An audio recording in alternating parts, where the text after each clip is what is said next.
안내해 드립니다. 오늘 우리에게 주신 하나님의 말씀 함께 보시겠습니다.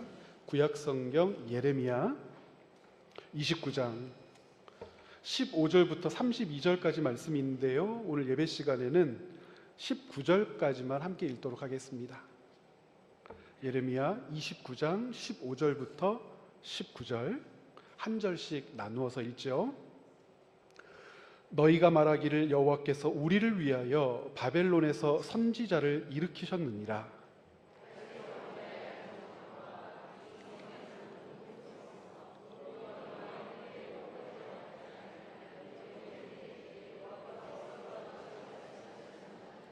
만군의 여호와께서 이와 같이 말씀하시되, 보라, 내가 칼과 기근과 전염병을 그들에게 보내어 그들에게 상하여 먹을 수 없는 몹쓸 무화과 같게 하겠고,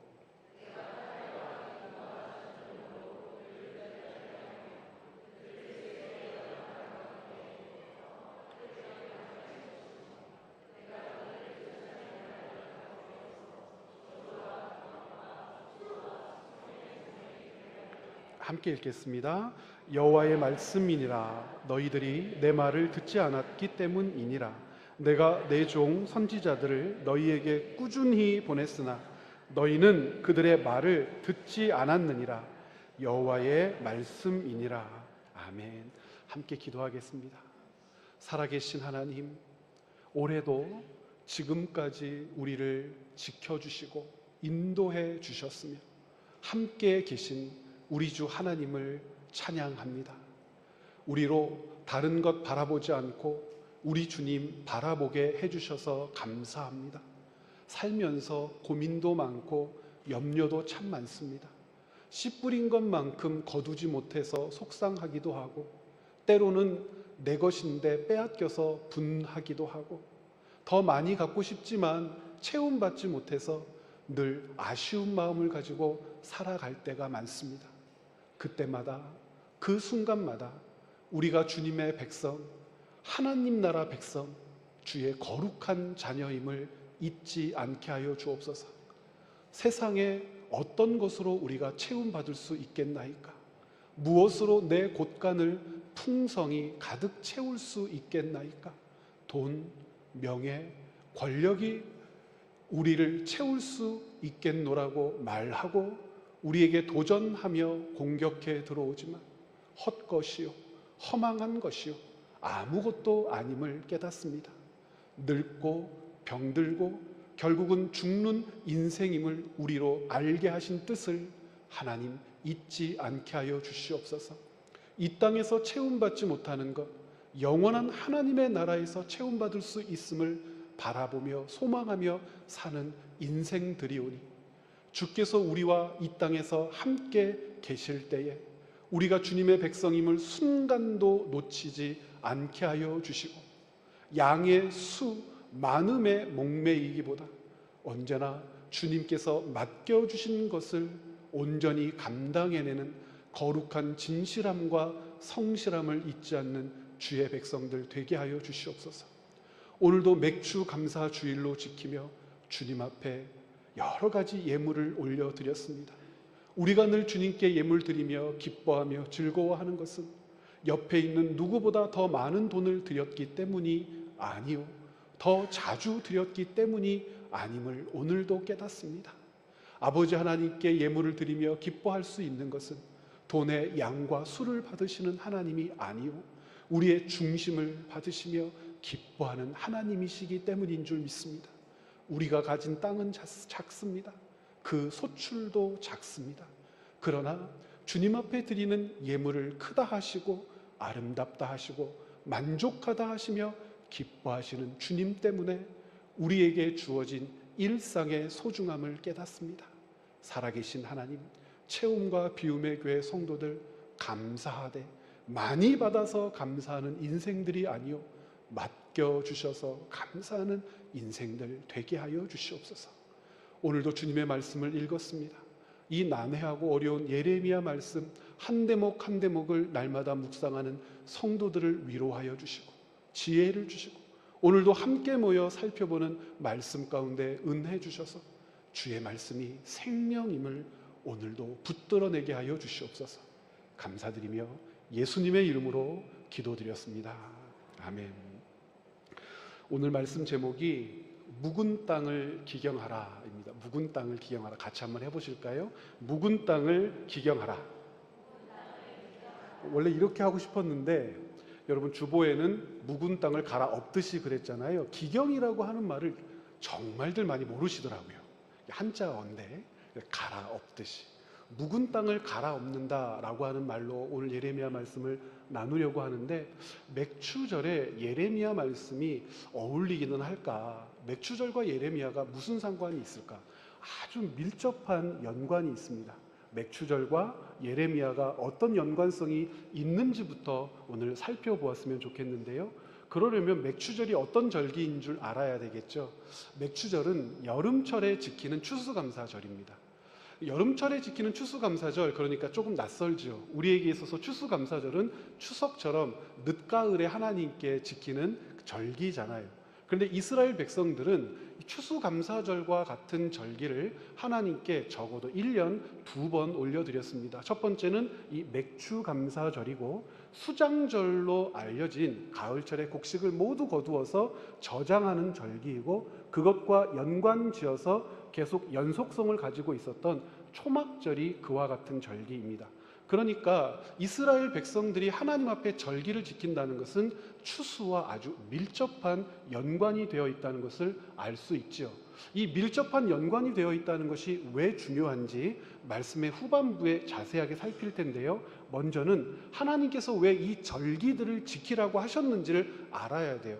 여기서 말하는 이 절기들이란 세 가지를 가리키는 겁니다. 첫 번째는 유월절이고, 두 번째는 맥추절이고, 세 번째는 초막절입니다.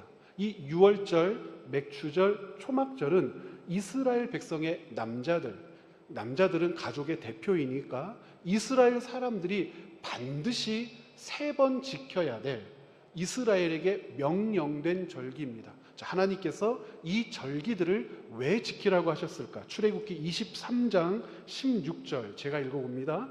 맥추절을 지키라. 이는 네가 수고하여 밭에 뿌린 것의 첫 열매를 거둠이니라. 수장절을 지키라.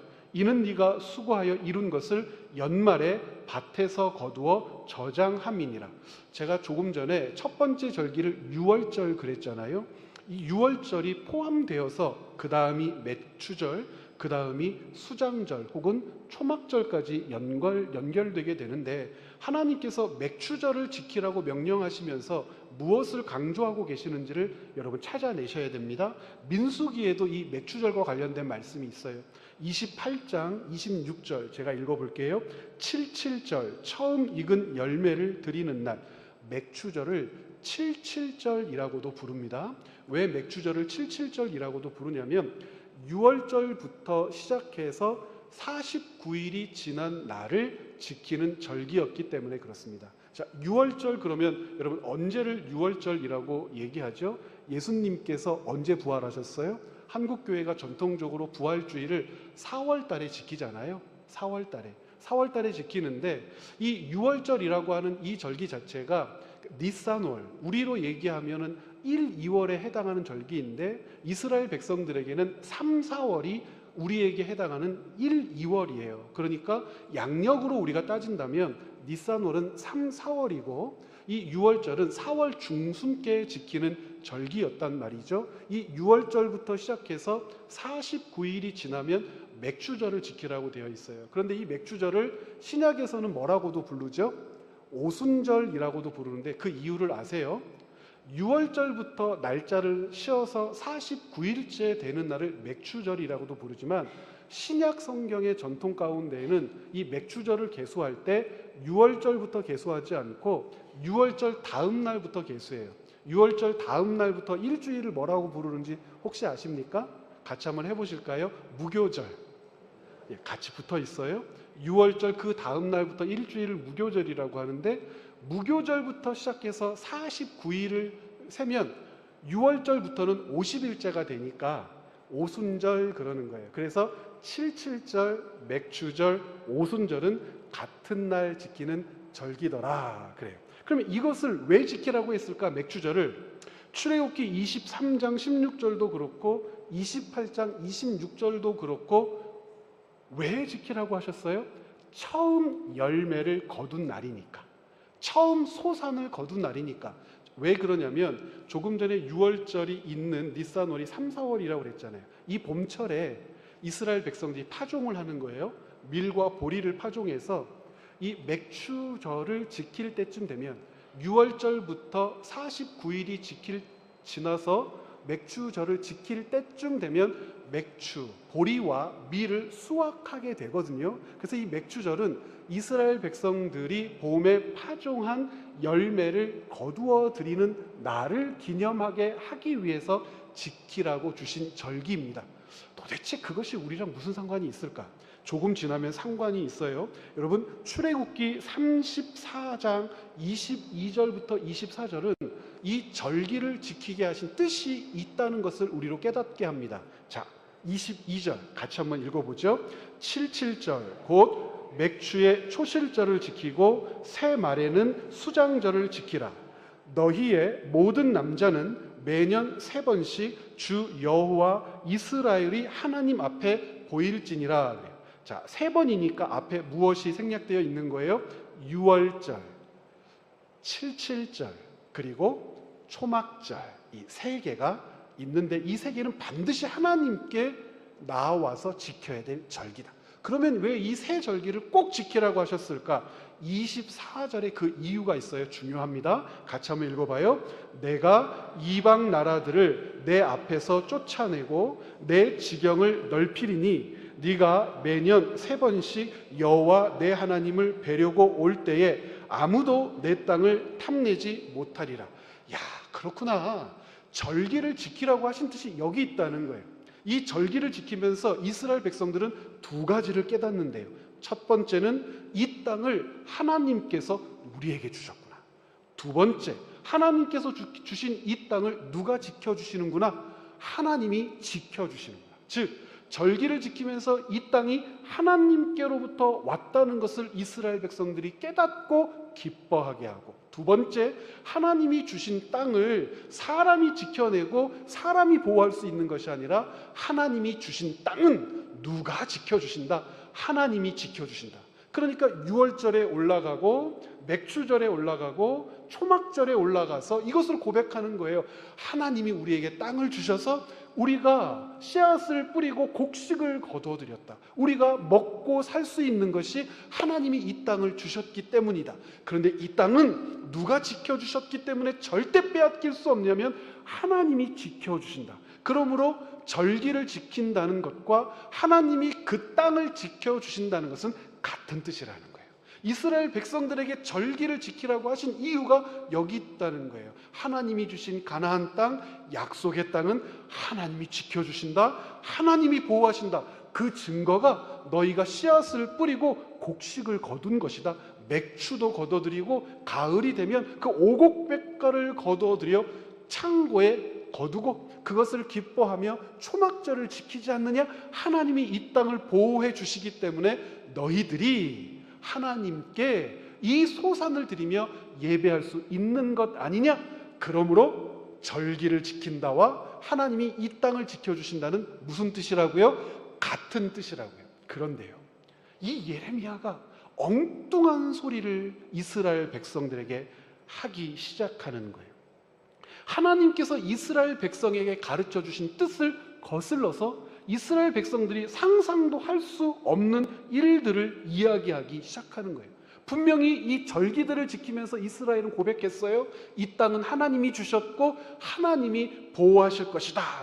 그런데 예레미야가 뭐라고 그래요? 이 땅은 빼앗길 것이며 너희는 이 땅에서 쫓겨날 것이다 그래요. 여러분, 이스라엘 백성들이 절기를 지키면서 절기를 주신 뜻을 알았을까요? 몰랐을까요? 알았지 않았겠습니까? 이렇게 말씀으로 가르쳐 주셨는데 땅을 주신 분이 땅을 보호해 주신다고 말씀하셨고, 절기를 지키고 절기가 도래했다는 것은 1년에 3번씩 도래했다는 것은 하나님이 이 땅을 우리에게 남겨 지켜 주셨기 때문이라는 것을 확인하는 것인데, 예레미야가 이 땅에서 너희는 쫓겨날 거다 얘기하고 이 땅을 바벨론과 느부갓네살에게 빼앗길 것이다라고 얘기를 한다는 거예요. 예레미야가 전한 이 말을 이스라엘 백성들이 믿었겠습니까? 믿지 않았겠습니까? 믿지 않았었죠. 믿을 수 없었죠. 자, 여러분 그럼 생각을 한번 해보세요. 예레미야의 말이 기분 나빠서 이스라엘이 안 믿은 게 아니에요. 이스라엘 백성들이 이제 전쟁에서 진다, 너희들은 이 땅에 머물 수 없다, 이런 말들을 들을 때마다 기분이 나쁘고 뭐 저딴 말을 하냐라는 심정 때문에 예레미야의 말을 안 믿고 안 들은 것이 아니에요. 무엇이 근거, 무엇이 전제가 되어서 예레미야의 말을 해석하고 있는 겁니까? 절기를 지키라 하신 뜻. 이스라엘 남자들은 3번씩 여호와 앞에 나와 절기를 지켜라.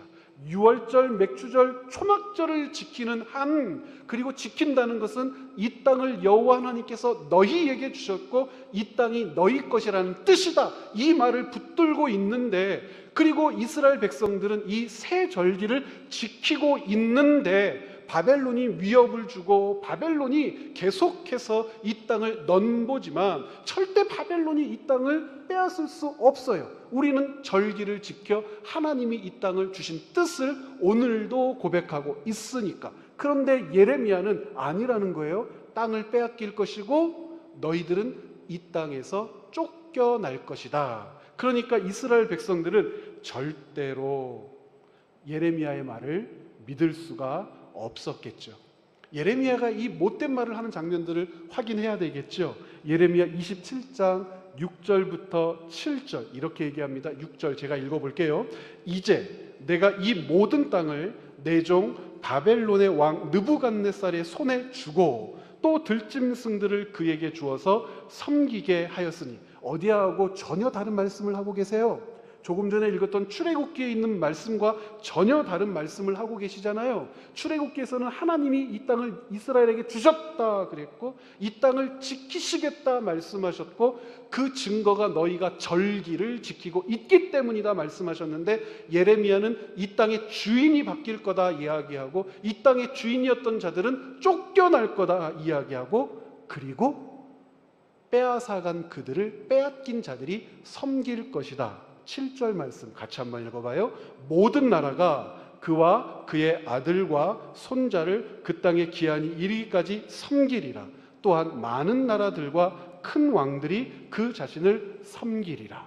예레미야가 남긴 말이란 말입니다. 어제 여러분들이 29장 1절부터 10절 말씀을 10절부터 11절 등등을 읽으셨을 텐데, 어제 읽었던 29장 말씀에는 뭐라고 되어 있냐면 10절에 이렇게 되어 있어요. 여호와께서 이와 같이 말씀하시니라. 바벨론에서 70년이 차면 내가 너희를 돌보고 나의 선한 말을 너희에게 성취하여 너희를 이곳으로 돌아오게 하리라. 자, 이 말이 왜 중요하냐? 여러분, 위로, 격려, 하나님께서 주신 은혜, 평안, 희망, 소망이라고 하는 것은 언제 확인하고 고백할 수 있는 말들이죠? 하나님이 우리를 위로해 주셨어, 격려해 주셨어, 하나님의 말씀은 희망이야, 소망이야, 주님의 말씀을 듣고 있으면 내 마음에 평안이 찾아와. 이런 말씀들은 언제 고백하는 말씀이에요? 빼앗기려고 할 때 지키셔서 내 것을 유지할 수 있었을 때. 생각한 것은 50 정도였는데 하나님이 은혜를 주셔서 100 정도 주셨을 때. 무언가를 좀 더 많이 갖고 싶은데 아무도 내가 그것을 갖도록 허락도 하지 않고 방에만 놓고 있는데 하나님께서 모든 것을 정리하고 질서를 만들어 주시자 내가 갖고 싶은 만큼 충분히 갖게 되었을 때 뭐라고 그래요? 하나님이 나를 위로해 주셨어, 격려해 주셨어, 빼앗기지 않았을 때 내게는 소망이 있어, 하나님이 나와 함께 계신다는 분명한 확증이야, 이렇게 얘기할 것 아니에요. 그런데 지금 예레미야가 하는 말을 한번 들어보세요. 예레미야가 말하는 평안, 위로, 격려, 소망이라고 하는 것이 무엇인지 여러분 확인해 보시라는 거예요. 예레미야 29장 10절에서 뭐라고 했냐면 너희들은 이 땅을 빼앗길 거야. 몇 년 동안 빼앗기냐면 70년 동안 빼앗길 거야. 70년 동안 빼앗기고 70년 동안 쫓겨나는 것이 너희들에게는 무엇이냐면, 자, 11절 29장 11절 함께 읽어보죠. 여호와의 말씀이니라. 너희를 향한 나의 생각을 내가 아나니 평안이요 재앙이 아니니라. 너희에게 미래와 희망을 주는 것이니라. 받아들일 수 있겠습니까? 예레미야가 이스라엘 백성, 유다 민족에게 하나님의 말씀을 전해요. 그들이 예레미야의 말을 듣지 않아요. 외면해요. 우리는 너무 단순하게 어떻게 생각하냐면 예레미야의 이야기가 그들에게 기분 나쁜 이야기였기 때문이라고만 생각해요. 여러분, 그런데 그렇지 않아요. 기분 나쁜 이야기였기 때문에도 듣고 싶지 않았지만 그들이 가지고 있는 전제 근거와 예레미야가 말하는 말씀이 충돌하기 때문에 그래요. 그들이 알고 있었던 하나님의 뜻과 하나님의 말씀은 무엇이라고 말씀하셨어요? 땅을 주신 분이 땅을 지켜주실 것이고 그 땅을 지켜주신다라고 하는 증거가 우리가 1년에 3번씩 하나님께 올려드리는 절기에 있다, 이렇게 얘기했고 이스라엘 백성들은 그 증거를 가지고 있는 거예요. 무엇을 지켰으니까요? 유월절, 맥주절, 초막절을 지켰단 말이에요. 계속 지키고 있단 말이에요. 그러면 그 절기를 지키고 있기 때문에 그 땅은 당연히 하나님의 약속대로 지켜질 것인데, 우리가 절기를 지키고 있음에도 불구하고 예레미야가 뭐라고 얘기했냐면 70년 동안 그 땅을 빼앗길 거라고 얘기하고 너희들이 그 땅에서 추방당할 거라고 얘기하니 전제가 다른 거죠. 근거를 가지고 있는데 그 근거를 예레미야가 무시하고 있는 거죠. 너희가 알고 있는 그 말씀에 대한 모든 지식이 소용없어라고 이야기하니 이스라엘 백성들은 무엇을 굳게 잡고요? 출애굽기에 있는 그 34장에 있는 말씀을, 22절 이하에 있는 말씀을 굳게 잡으면서 하나님이 우리가 절기를 지키는 것, 우리가 절기를 하나님 앞에 예배로 올려드리는 것이 하나님이 이 땅을 지켜주는 증거라고 했어 이놈아 라고 했단 말입니다. 자, 그러면 조금 더 구체적으로 예레미야서를 읽으면서 이스라엘 백성들이 하나님의 말씀으로부터 떨어져 분별하지 못하고 구별하지 못했던 더 근본적인 이유를 자세히 살펴보자고요. 이스라엘 백성들은 이와 같이 전제하는 게 있었는데요, 큰 틀에서는 2가지를 근거로 삼습니다. 예레미야의 말이 틀렸다라고 하는 2가지 근거가 있어요. 제가 전에는 첫 번째를 그것 중에 뭐라고 말씀드렸냐면 이스라엘 민족이 가지고 있는 성전 신학이라고 하는 것이 있다고 말씀드렸고요. 오늘은 맥주절이기 때문에 2번째 근거가 뭐냐면 이스라엘이 가지고 있는 절기 신학이라고 하는 거예요. 이 사람들은요, 그들의 믿음을, 하나님을 향한 신앙을 성전 신학이라고 하는 기둥과 절기 신학이라고 하는 기둥 위에 세웠어요. 그래서 이 성전 신학과 절기 신학이 있는 한 절대로 이스라엘은 망하지 않는다고 굳게 믿었어요. 그래서 예레미야가 무엇을 위로 하나님께서 주시는 평안, 소망이라고 얘기했다고요? 바벨론에 의해서 멸망하는 것, 하나님께서 바벨론의 느부갓네살을 사용하고 바벨론을 사용하여 이스라엘을 치는 것이 이스라엘에게 위로가 되고 격려가 될 거라고 말씀하셨는데 절대로 받아들일 수 없는 거예요. 자기들이 가지고 있는 성전신학, 2번째 기둥, 자기들이 가지고 있는 절기신학이라고 하는 기둥을 움켜잡고 예레미야의 말을 들으니 예레미야의 말은 위로도 될 수 없고 격려도 될 수 없고 평안도 될 수 없고 소망도 될 수 없고 오히려 무엇밖에 될 수 없어요? 저놈이 우리를 저주하는구나, 저놈이 우리를 조롱하는구나 라고 들을 수밖에 없어서 예레미야에게 그렇게 못되고 가혹한 짓거리를 하더라는 거예요. 그러면 성전신학이 뭐길래, 절기신학이 뭐길래, 조금 전에 확인했는데, 그래서 출애굽기에 이 절기신학을 뒷받침해 주는 말씀이 중요하죠. 이제 한 번 더 읽으면 이제 눈에 보이기 시작할 거예요. 34장 22절 먼저 같이 읽죠. 77절 곧 맥주의 초실절을 지키고 새 말에는 수장절을 지키라. 너희의 모든 남자는 매년 3번씩 주 여호와 이스라엘의 하나님 앞에 보일지라. 자, 24절 읽어볼게요.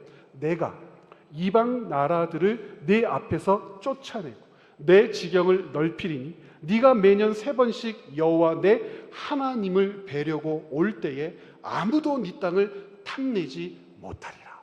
자, 이렇게 말씀하셨어요? 안 하셨어요? 하셨단 말이에요. 그런데 예레미야가 조금 전에 뭐라고 그랬어요? 29장 11절에 쫓겨나는 것이 희망이요 빼앗기는 것이 소망이며 그 땅을 70년 동안 빼앗겨야 너희에게 평안이 찾아오리라 그랬단 말이에요. 그러니 충돌하겠습니까? 안 하겠습니까?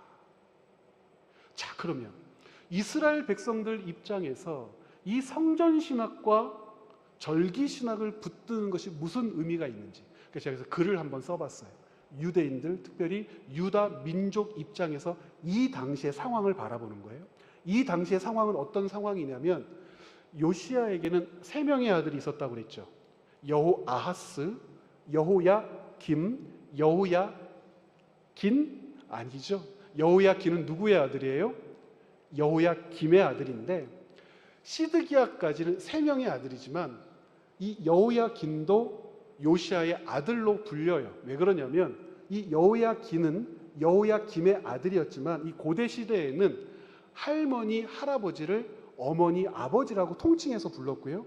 손자, 손녀를 내 아들, 내 딸이라고 불렀어요. 할머니, 할아버지가. 그러니까 같은 단어를 썼기 때문에 이 요시야에게는 3 아들이 있었지만 여호야긴까지 4 아들인데, 이 여호야긴이 있었을 때에 느부갓네살의 2차 침공을 받습니다.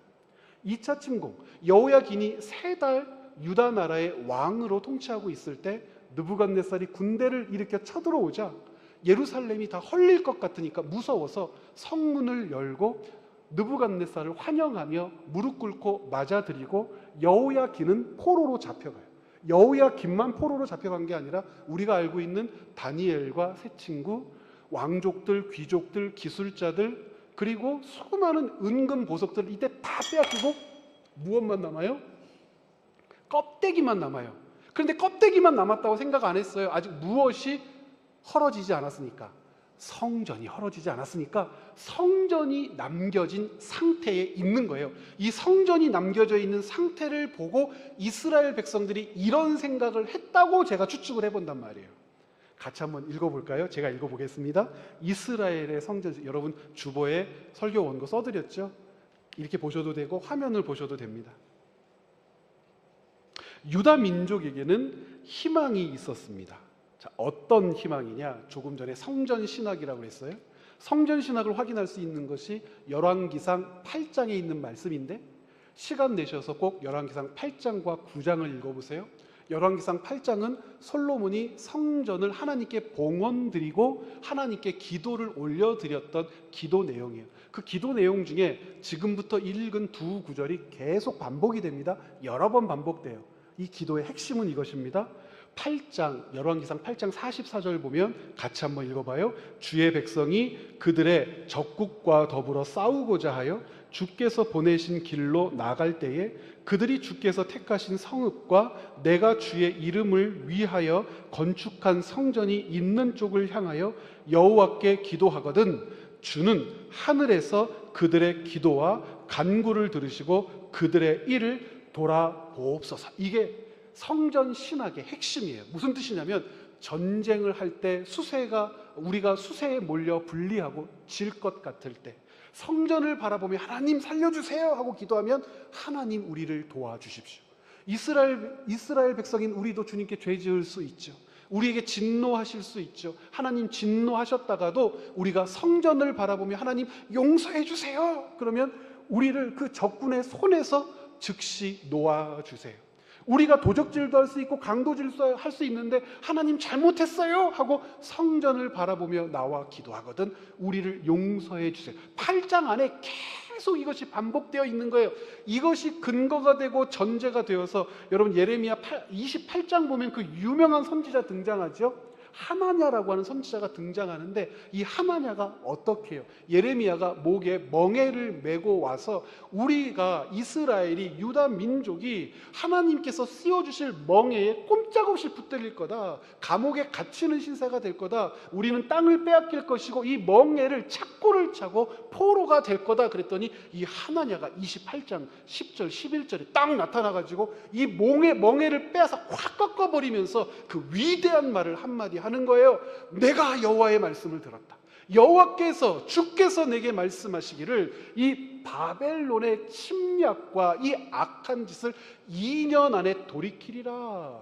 우리의 형제들, 왕족들, 귀족들이 지금 바벨론 포로로 끌려갔지. 여호야긴 때에. 그리고 지금 누구 때에 예언하고 있는 거예요? 시드기야 때에. 지금 왕도 포로로 끌려가고 귀족들도 황금 보물도 싹 다 빼앗겼는데 지금 뭐 남아있지? 성전 남아있지. 성전 남아있는 건 너희들 잊지 마라. 2년 안에 다 돌아오게 될 것이다. 그런데 이 기도의 전제가 방금 읽었던 열왕기상 8장 44절, 이 8장에 있는 내용의 반복에 있었단 말이에요. 성전 신학의 실체예요. 그래서 이렇게 얘기하는 거예요. 우리에게는 희망이 있습니다. 그러면서 하나님은 유다가 모든 것을 바벨론에 빼앗기는 와중에도 예루살렘과 성전을 지켜주셨습니다. 유다 민족의 목소리로 들어보십시오. 그리고 유다 백성에게 다윗의 혈통 요시아의 아들 시드기야를 다시 왕으로 세워주셨습니다. 때마침 하나님의 말씀을 맡은 선지자도 유다의 회복을 선언하기 시작했습니다. 조금 전에 몇 년 안에 회복된다고요? 2년 안에 회복된다고 했습니다. 하나님의 사람 하나냐는 솔로몬의 기도를 근거로 이 모든 고통과 불행이 2년 안에 회복되리라는 하나님의 뜻을 우리에게 전해 주었습니다. 또 다른 선지자, 오늘 29장에서 읽지는 않았는데 20절 이하에 2명의 선지자가 등장해요. 아합과 시드기야, 동명이인입니다. 이 아합과 시드기야라고 하는 선지자가 등장하는데 아합과 시드기야도 하나냐와 같이 유다의 낙관적 미래를 우리에게 예언해 주었습니다. 그런데 바벨론에서부터도 편지가 왔습니다. 그 다음 단락, 29장의 그 다음 단락 보면은 스마야라고 하는 선지자가 바벨론에서 편지를 보내요. 누구에게 편지를 보내냐면 스바냐라고 하는 제사장에게 편지를 보내요. 이 제사장은 선지자들을 관리하던 제사장이었던 것 같아요. 스마야가 스바냐에게 뭐라고 편지를 보내냐면 놀라운 사실을 예루살렘 사람들에게 전달해 줘요. 어떤 사실이었냐면 스마야에 의하면 유다에서 매일 재수없는 소리를 짓거렸던 예레미야가 사실은 미친놈이라는 정보를 우리에게 가르쳐 주었습니다. 예레미야는 미친놈이었습니다. 스마야는 성전의 제사장 스바냐에게 편지를 보내서 이 미친 작자 거짓 선지자 예레미야를 당장 잡아가두라고 이 제사장에게 항의하기도 했습니다. 뭐라고 항의했는지 29장 26절 같이 한번 읽어볼까요? 여호와께서 너를 제사장 여호야다를 대신하여 제사장을 삼아 여호와의 성전 감독자로 세우심은 모든 미친 자와 선지자 노릇을 하는 자들을 목에 씌우는 나무 고랑과 목에 씌우는 쇠고랑을 채우게 하심이거늘. 자, 제가 읽어볼게요. 스마야의 목소리를 읽겠습니다. 이제 네가 어찌하여 너희 중에 선지자 노릇을 하는 아나돗 사람 예레미야를 책망하지 아니하느냐, 이 제사장 스바냐 이놈아. 그러는 거예요. 어떻습니까? 모든 정황이 하나님께서 이스라엘을 살리실 것처럼 보였잖아요. 그런데 정치적인 상황도 아주 멋지게 변하고 있어요. 어떻게 변하고 있냐면 드디어 마지막 왕이라고 우리는 이야기하지만 그들에게는 마지막 왕이 아니라 다윗의 혈통이죠. 다윗의 혈통이었던 요시아의 아들 유다의 왕 시드기야가 전세를 역전시킬 방법을 찾아냈습니다. 시드기야는 바벨론 제국에 의해 유린당한 민족 한둘이 아니었죠. 에돔, 모압, 암몬, 두로, 시돈의 왕과 정치인들의 우두머리를 불러다가 규합했어요. 동맹을 맺었어요. 애굽을 중심으로 우리가 똘똘 뭉치면 바벨론 젖가지껏 해결할 수 있어 라고 하는 아주 멋진 제안을 우리에게 들려주었습니다. 그래서 우리는 깨닫습니다. 유다에게 예루살렘 성전이 있는 동안 유다는 절대 망하지 않을 겁니다. 왜냐하면 성전은 하나님의 집이기 때문이고 유다에게는 그 집을 돌보는 제사장이 있기 때문입니다. 비록 느부갓네살이 유다를 굴복시켜서 수만의 사람과 성전의 보물을 빼앗아 갔어도, 자, 함께 읽습니다. 유다의 예루살렘 성전에서는 지금도 유월절, 맥추절, 초막절 3대 절기가 지켜지고 있습니다. 유월절, 맥추절, 초막절이 지켜지고 있다는 것은 하나님이 그 땅을 보호하고 계신다는 증거요. 하나님이 그 땅을 이방 민족들로부터 지켜내시리라는 약속을 눈으로 확인하게 하는 것이기 때문에 시드기야가 여호야긴을 대신해서 왕이 되었는데 몇 년 동안 유다를 다스렸냐면 손가락 보면 되잖아요. 이렇게 10년 동안 다스립니다. 10년 동안 다스린 동안 매해 유월절, 맥추절, 초막절을 지켰겠죠. 587년, 6년 망하는 그때까지. 망하는 그 순간까지 그들은 3대 절기를 지키며 하나님이 유다와 예루살렘 성전을 지켜주실 거라고 굳게 믿은 겁니다. 이것이 유다 민족이 가지고 있었던 소망이었어요. 그런데 예레미야도 그들에게 소망을 이야기하거든요. 희망을 이야기해요. 예레미야가 이야기하는 소망, 희망은 유다가 이야기하는 1번 성전신학, 2번 절기신학과는 다른 것이었어요. 오히려 성전신학과 절기신학을 뒤엎어버리는 것을 가지고 와서 유다의 소망, 희망이라고 얘기합니다. 유다가 이야기하는 소망의 뿌리에는 뭐가 없냐면 절기도 없고 성전도 없어요. 놀랄 일이죠. 왜 그런지 성경을 통해서 확인할 텐데 대부분 예레미야 애가를 잘 안 읽으시죠.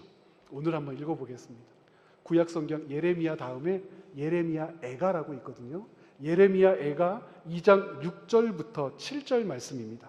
자, 6절 함께 읽죠.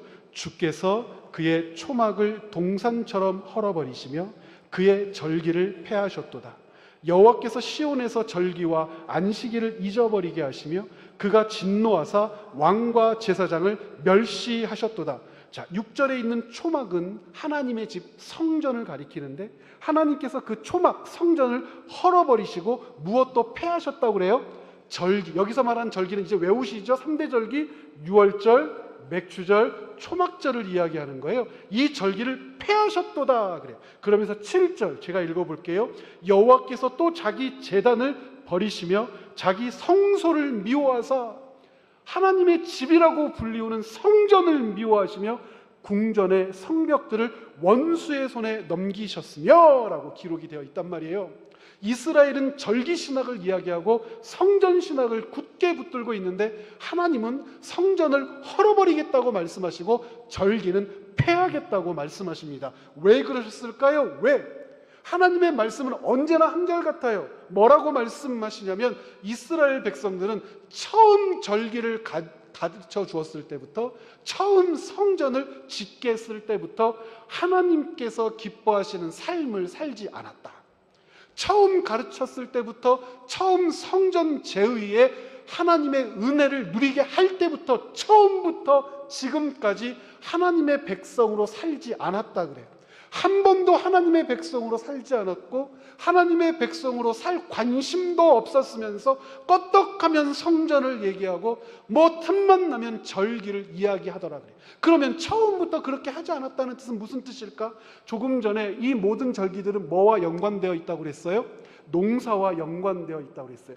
유월절의 상징은 무엇이죠? 노예되었던 이스라엘 백성 묶음에서 해방하여 자유를 주신 날이잖아요. 이집트의 노예에서 하나님 나라 백성으로 자유를 주셨잖아요. 그런데 그 유월절이라고 하는 절기가 가나안 땅에 들어가면 어떻게 바뀔까요? 이 유월절이라고 하는 절기를 지킬 때쯤에 그들은 하나님이 그들에게 땅을 주셨다는 것을 확인해요. 무엇을 통해서 확인하냐면 파종을 통해서 확인하는 겁니다. 봄철 야채를 심고 곡식을 심으면서 야, 이거 진짜 우리 땅이구나. 우리에게 자유만을 주신 게 아니라 자유를 주신 이유는 이 땅을 주시기 위함이었구나라는 것을 확인하는 것이 유월절이에요. 이 유월절 절기를 중심으로 파종이 끝나고 50일쯤 지났더니 파종한 것으로부터 열매를 거둬들이기 시작하는데, 밀을 거둬들이고 보리를 거둬들여요. 그 옛날 광야에서 하나님이 주시는 만나가 아니면 살 수 없었는데, 하나님만이 우리의 생명 주셨는데, 하나님께서 이 결실을 우리로 거둬들이게 하심으로 생명의 주권이 하나님께 있음을 알게 해요. 그리고 나서 한여름 땀 흘려 일했더니 선선한 바람이 불어올 때쯤 오곡백과를 풍성히 거둬들이되 집집마다 지어놓은 창고를 가득 채울 수 있게 되었어요. 말하는 수장절이에요. 그 수장절이 끝나자마자 본격적인 축제가 시작되는데 초막절이에요. 초막절은 광야에서의 삶을 잊지 않게 하기 위하여 이스라엘의 남자들이 텐트를 가지고 광야로 나가서 일주일씩, 지금으로 이야기하면 캠핑을 하는 거거든요. 그들이 나가서 캠핑을 하는 동안 뭘 깨달아요? 광야에서 우리가 어떻게 살았는지, 누가 우리를 살리셨는지, 우리가 어떻게 먹을 것을 먹고 물을 마시며 생존했는지, 이 옷이 어떻게 헐지 않고 발이 부르트지 않았는지, 하나님이 우리를 먹이시고 살리시되 생명의 주권과 통치가 하나님께 있구나, 이것을 확인하는 것이 수장절부터 초막절이란 말이에요. 이스라엘 백성들에게 있어서 이 절기는 그래서 다 농사와 묶여 있고, 농사이기 때문에 땅과 묶여 있어요. 그런데 이스라엘 백성들이 이 농사를 시작하는 절기에서부터 곡식을 거둬들이는 절기까지 어떤 짓거리를 하냐면 이렇게 생각했대요. 하나님은 전쟁에는 능한 신이야. 광야에서는 힘을 발휘할 수 있어. 광야에서 악한 것들로부터 우리를 보호할 수는 있어. 그런데 농사는 잘 지을 수 있을까? 농사를 지을 때 우리를 도울 수 있을까? 비가 필요할 때 비를 주실 수 있을까? 강한 햇볕이 필요할 때 햇볕을 쬐 우리를 비출 수 있을까? 햇볕을 담당하고 비를 담당하는 신이 따로 있다는데 하면서 찾은 게 바알이고, 그래서 찾은 게 아세라고. 천문을 보면서 농사의 때를 짐작해야 하니까 아수르의 1월 성신들을 섬기기 시작했고, 그러면서도 가나안 땅의 부족들, 10개 부족들과 늘 대결하면서 싸우는데, 자기 땅을 침범받지 않기 위해서는 강해야 되는데 강한 신이 도와야 되니까 그 당시에 가장 강했던 신 암몬의 몰록 같은 존재를 우리의 신으로 삼명했다. 그래서 이들이 어떤 짓을 하느냐, 6월절 파종하는 기간에 바알, 아세라, 몰록, 1월 성신을 함께 세우고, 맥주를 거두어 하나님께 맥주절을 올려드릴 때 맥주와 보리단을 잘라서 바알에게 올려드리고, 수장절 때에 곡식을 거둬들여 자기 창고에 드릴 때에 바알과 아세라 제사장들을 찾아가서 거기서 포도주를 나누며 바알의 축제에 참여하면서 바알을 찬송하고 칭송했고, 그럼에도 불구하고 거기서 멈추지 않고 때때로 자기의 아들과 딸을 불 가운데 던져 몰록의 제사 제물이 되게 했단 말이에요. 그들은 하나님이 우리에게 땅을 주셨다, 이 절기를 지킬 때 하나님이 우리를 보호하신다라고 고백했지만 거짓이었다는 거예요. 그들에게 땅을 주신 분이 하나님이신 것은 맞지만 땅에서 자라게 하고 곡식의 열매를 거두게 하는 존재는 바알이고 아세라고, 그들을 보호하는 존재는 몰록이고, 파종의 때와 수확의 때와 그리고 그 때때로 어떻게 농사를 이어가야 되는지 모든 계절을 주관하는 신은 1월 성신이었다고 믿었단 말이에요. 하나님께서 그들을 향하여 가지고 계셨던 마음, 그 백성들이 어떻게 그럴 수 있단 말이냐라고 이야기하는 것이죠. 그러면서 오늘도 예레미야의 말을 그들은 듣고 거절해요. 우리에게는 성전이 있어. 솔로몬 시절 이후로 성전 좌우에 성전을 둘러 바알과 아세라의 제단들이 있었고요. 히스기야의 아들 므낫세 때는 성전 안에다가 1월 성신의 단을 제단과 함께 세워놨었어요.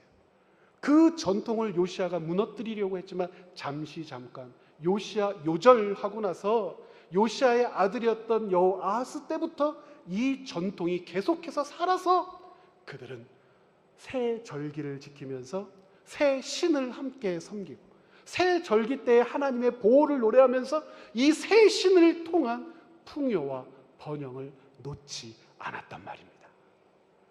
하나님이 그들을 보시면서 예레미야 애가 2장에 있는 말씀처럼 내가 절기를 폐하노라, 내가 성전의 문을 닫노라, 내가 성전을 버리노라, 내 집이라고 일컬어졌던 내 집의 지붕을 헐고 벽을 헐어 아무도 그곳에서 예배하지 못하게 하겠다라고 말씀하셨다는 거예요. 유다는 성전을 붙들고 절기를 붙들고 있지만 하나님은 절기도 폐하고 성전도 폐하여 버리셨단 말입니다. 29장 말씀을, 예레미야 29장 말씀을 읽으면서 여러분 함께 분명히 깨닫고 잊지 마셔야 할 것이 하나 있어요. 예레미야의 이 말이 백성들에게 왜 들리지 않았을까요? 백성들이 이 예레미야의 이 말을 왜 귀 기울여 담아 기억하지 않았을까요? 거짓 선지자들 때문에 그래요. 하나냐 같은 놈, 그리고 29장 본문에 나타난 아합과 시드기야 같은 놈, 그리고 바벨론에서부터 편지를 보낸 스마야 같은 놈, 이 선지자들을 보며 분별하라고 얘기합니다. 그 백성들이 그러죠. 어떻게 분별합니까? 그들도 하나님의 말씀을 전하는 주의 종이라는데요. 하나님의 음성을 듣고 우리에게 전한다는데요. 그들은 2년 만에 이 바벨론 포로 시절이 끝난다고 말했는데 자기 말이 아니라 하나님께서 자기들에게 말해주셨다고 하는데요. 여러분 어떻게 구별합니까? 놀랍게도 그 구별의 기준을 뭐라고 말씀하신 줄 아세요? 그들이 간음하는지 간음하지 않는지 봐라. 그들이 돈을 사랑하는지 돈을 사랑하지 않는지 봐라. 그들이 정의의 편에 서서 옳은 것을 옳다 말하고 그른 것을 그르다 말하는지 봐라. 돈을 받고 악한 것 편에 쓰고 간음하고 성적으로 타락하고 돈에 환장해서 돈 하고 찾거든. 그놈들의 말은 절대로 듣지 마라 그래요. 뭔가 영적으로 그 사람들을 분별해라, 영적으로 그들을 분별할 기준을 가져라, 그럴 것 같잖아요. 그런데 그렇게 말씀하지 않는다니까요. 예를 들면 23장 14절에 이렇게 얘기합니다. 거짓 선지자들에 대해서 내가 예루살렘 선지자들 가운데 가증한 일을 보았다. 가증하다라고 하는 것은 거짓말하는 것, 내 이름으로 거짓말하는 것을 보았다. 어떤 놈들이냐? 그들은 간음을 행하며 거짓을 말하며 악을 행하는 자의 손을 강하게 하여 사람으로 그 악에서 돌이킴이 없게 하였습니다. 여러분, 악을 행하는 자의 손을 강하게 한다는 게 뭐죠? 악한 사람의 편에 선다는 거예요. 뭔가 증인이 되거나 옳고 그름을 분별할 때 악한 사람의 편에 선다는 거예요. 뭐 처받았다는 거예요? 죄송합니다. 처받았다고 해서 돈 받고 그런 짓 하는 거예요. 돈 받고 그런 짓 하는 거예요. 돈에 환장해가지고 돈을 받고 이것이 악한지 그런지 제대로 분별하지 않고 악한 놈이 착한 놈이라고 자기가 편을 들어줘서 그 놈이 회개할 기회까지 빼앗았다고 그래요. 그런데 더 기가 막힌 건 뭐예요? 그 놈은 간음한 놈, 성적으로 타락한 놈이다 그럽니다. 그러면서 오늘 29장 23절 아합과 시드기야, 거짓 예언하고 긍정을 예언하는 그 선지자들도 이렇게 설명합니다. 29장 13절 제가 한번 읽어볼게요. 23절 여러분 눈으로 같이 한번 보세요. 이는 그들이, 여기서 그들은 아합과 시드기야, 후에 나올 스마야 같은 놈인데요.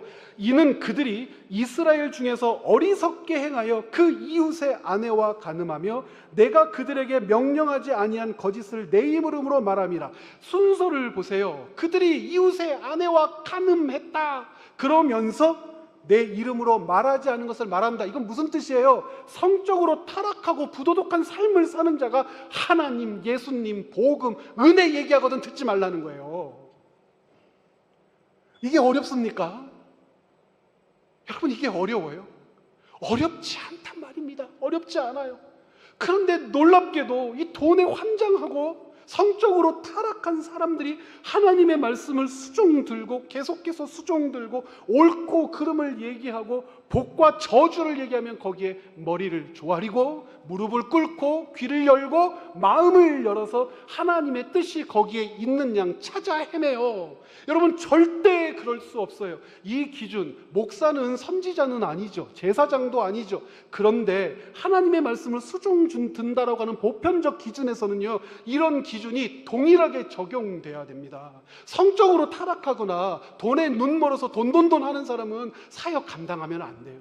성도들이 눈 동그랗게 뜨고 지켜보면서 그런 일이 요만큼 발견되면은 당신은 사역하면 안 된다라고 이야기할 건강한 성도들이 교회를 지켜야 교회가 타락하지 않아요, 여러분. 그런데 놀랍게도 이런 일들에 얼마나 마음이 편안하게 열려서 화답하고 용서하고 덮어주고 편안하게 그들의 안위를 보살피는지 몰라요. 분별하는 게 생각보다 어렵지 않아요. 영적으로 우리에게 하나님이 꿈속에서 저놈은 나쁜 놈, 저놈은 좋은 놈 이렇게 하지 않으시고요. 저들이 하는 말이 과연 하나님의 말씀인지 아닌지 보려거든. 예레미야 때는 성적인 건강함과 진실함이 있는지, 그들이 돈을 믿고 사랑하고 돈에 빠져 있지는 않는지를 살피라고 얘기하는 것처럼 지금은 다를까요? 백성이 포로로 끌려가고 성전 기물이 탈탈 털려 바벨론으로 옮겨질 때 예레미야의 마음이 즐거웠겠습니까? 70년 동안 포로가 돼 성전은 허물어질 거야. 이 이야기를 할 때 예레미야의 마음이 즐거웠겠냐고요. 찢어지듯 아팠죠. 그러나 거짓 선지자는 아무렇지도 않았어요. 왜 그런 줄 아세요? 왜냐하면 자기의 편안하고 풍요로운 삶은 그대로 지켜졌기 때문에 그렇습니다. 안 망할 거야. 2년 있으면 회복될 거야. 하나님이 저 적들 바벨론을 물리치실 거야 라고 얘기하면 백성들이여 떡, 금, 돈을 짊어지고 선지자들에게 바치거든요. 선지자들의 이야기를, 그 거짓 선지자들의 이야기를 듣고 위로받으려고 구름대처럼 나오거든요. 복 받을 거야. 건강할 거야. 다 잘 될 거야. 절대 안 뺏겨. 너 조금 사기친 거 그 정도는 하나님이 봐주실 거야. 그 정도 가지고 힘들어하지 마. 하나님이 어떤 하나님이신데? 너 절기를 지켰잖아. 너 어제도 11조 냈지? 너 감사헌금하고 주일날 예배 드렸잖아. 그렇죠. 난 절기를 지켰죠. 나는 성전에서 하나님께 제사를 드렸죠. 그러면 안심해도 되겠네요. 왜냐하면 절기를 지킨 자의 땅을 보호하시며 그 땅을 빼앗기지 않도록 지켜주신다 하셨으니까. 요시야의 개혁이 실패하고 다윗의 왕권이 유지되었어도 예루살렘 성전을 지킬 수 없었던 이유가 여기 있는데요. 여러분 기억하셔야 돼요. 악은 아름답고 정교하고 치밀해요. 왜 아름다울까요? 내게 거친 얘기를 안 하거든요. 정교해요. 무엇인가 짜맞추고 싶은 것들에 대하여 착착 얘기해 줍니다. 절기, 성전, 그렇지. 그리고 치밀해요. 앞뒤로 빠져나갈 수 없도록 우리를 옥죄어요. 야, 그거 망하면 안 되잖아. 그거 빼앗기면 너 어떻게 살려고 그래? 안 빼앗길 방법이 있어. 악은 아름답고 정교하고 치밀합니다. 그래서 하나님께서 느부갓네살과 바벨론을 농부와 소로 자기의 일꾼으로 불러 쓰시는 거예요. 무슨 일을 하시려고요? 묵은 땅을 갈아 엎듯이. 느부갓네살과 바벨론이라고 하는 솥대를 가져다가 이스라엘이라고 하는 땅을 뒤집어 갈아 엎어버리시는 겁니다. 하나님께서 보실 때는 묵은 땅이에요. 딱딱한 땅, 잡초만 무성한 땅. 그런데 이스라엘에게 그 땅은 어떤 땅이라고요? 열매를 내는 땅, 생명을 주는 땅이라고 생각하고 있어요. 하나님께서 보실 때 그 땅에 있는 소산을 먹으면 죽는 것이고 그 땅에 소산을 붙들고 있으면 하나님께로부터 끊겨져 떨어지는 것이기 때문에 그 땅에서 더 이상 소산을 먹지 못하게 하고 땅을 갈아 엎으셔야 하니까 느부갓네살을 보내고 바벨론을 보내어 그 땅을 갈아 엎어버리시는 거죠. 그래야 다시 파종하고 생명의 씨앗이 파종된 그곳에서 생명의 열매를 먹을 수 있으니까요. 여러분 기억하십시오. 예레미야를 읽으면서 기억하십시오. 평안하다, 괜찮다, 안전하다. 이 말들은 이것이 이루어진 이후에나 하나님께서 주신 뜻으로 분별하라고 했어요. 이전에는 이거 믿지 말라고 했어요. 여러분 예레미야 묵상하면서 확인하셨잖아요. 괜찮아, 평안해, 잘 될 거야, 하나님이 너는 봐줄 거야, 이런 말 하면 그 모든 것들이 이루어진 다음에 그렇구나, 하나님이 나와 함께 해주셨구나 하고 그때 확인하라고요. 예레미야의 호소예요. 하나냐의 말에 귀 기울이고 미쳐 날뛰었던 이스라엘 백성들에게 하나냐의 말이 참이면 너희들 눈앞에서 이루어져야 그것이 하나님께로 온 것인 줄 그때야 믿어야 되겠지라고 말해요. 그런데 무엇을 믿으라고 그래요? 하나님께서 다 뒤집어 엎으실 거야. 그렇게 죄된 삶을 내버려 두지 않으셔. 하나님의 징계, 경고는 죽음보다 무섭고 두려운 것이야. 그 이야기들에 귀 기울이고 그 이야기들이 마치 내 이야기인 것이냐, 내 삶에 미치는 오늘의 역사인 양, 하나님께서 지금 그 일을 즉시 하실 것처럼 내게 다가오시는 양 말씀을 대하고 하나님 앞에 서야 그 사람에게 소망이 있답니다. 왜 우리 교회 말씀을 묵상하고 묵상한 내용들을 한 주간 정리하고 주일날 말씀을 나눕니까? 그 일을 소홀히 하지 않기 위해서예요. 여러분들에게 주어진 위로, 격려, 소망, 평안, 아름다운 광채가 나는 빛은 어디로부터 옵니까? 여러분이 근거로 삼고 전제로 삼은 것은 무엇입니까? 혹 이스라엘 민족이 붙들고 있는 성전신학, 이스라엘 민족이 붙들고 있는 절기신학과 같은 것이 우리에게 있어서 하나님이 주셨으니까 지켜주시겠지, 하나님이 지켜주시겠지, 그 막연한 기대로 멋대로 살면서 경고하지 않고 경계하지 않으면서도 내가 하나님의 백성이냐 오해하고 착각하고 있는 것은 아닙니까? 오늘도 왜 이런 불편한 말씀을 읽고 해석하고 듣게 하실까요? 읽고 해석하는 동안 가슴을 졸이는 인생에게 소망이 있기 때문입니다. 읽고 해석하는 동안 하나님을 두려워하며 자기 삶을 돌이켜 살펴보는 인생들에게 하나님이 주실 평안이 임할 거기 때문에 그렇습니다. 무슨 말, 무슨 글, 무슨 이야기에 귀 기울여야 하는지 예레미야를 읽는 동안 여러분이, 우리가 채움과 비움의 교회가 무엇 위에 세워진 공동체인지 분명히 확인해 내시기를 간곡히 부탁드립니다.